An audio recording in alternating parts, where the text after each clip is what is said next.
Pigsadyan dering opisyalis na ng Climate Change Commission o CCC kaya ba Pampanga 4th District Representative Ana York Bondok Sagum ang coastal barangay na ng Consuelo Macabebe ng Biyernes, November 10. In-inspection deke ng mangrove reforestation project ay inumpisahan na ng Department of Environment and Natural Resources, lokal na kapanibala na ng Macabebe, aliwa pang stakeholders at memala na niyang 2018.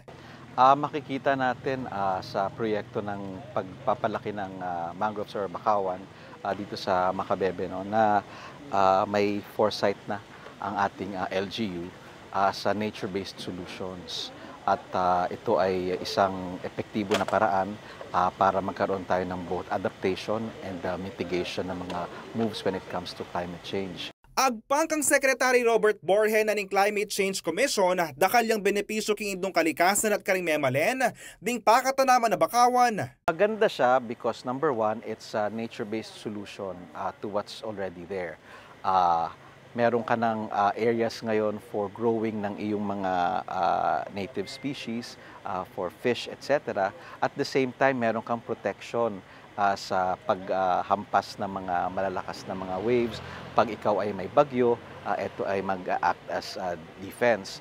Pag lumaki at lumago palalo itong mga mangroves, syempre makakatulong ito sa kabuhayan dahil may fisheries and aquatics sector tayo dito. Peto tuwanan na naman inining 40 anyo sa Ijon Domingo. Manok na nga niya king Barangay Consuelo Domingo at pamanasan ng kanyang kabiyayan. Mera kalakanuring karelang ararakap asan, manibatan na niyang may tanam na ring bakawan. Wala po, wala kaming makuha na isda kasi wala po silang nililiman, sinasalilungan na pangingitlogan dahil wala po mangroves. Ngayon po na nagkaroon ng mangroves, kumanda po yung panghuli namin dahil doon po sila naninirahan. Para naman kay Pampanga 4th District Representative Dr. Ana York Bondok, dakalya pa kanun dapat gawan ban kanita masali sila sitwasyon, ring maluwat ng makatukon ng kingalbugan. Well, kulang pa rin. That's all I could say.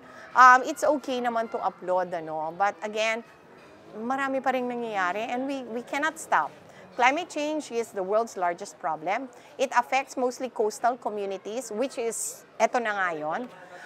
It's been going on for a long time, hindi lang dati kasi tawag lang natin baha eh. But we don't know na yun na pala yung climate change. So yun.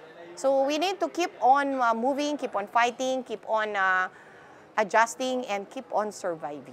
Makasadya naman kanong mamye pondo yung CCC para ka rin climate change projects sa Macabebe LGU. Change has a ₱1 billion fund. And that's called the People's Survival Fund. It's to help communities that are very much affected by climate change. At tayo na nga yun.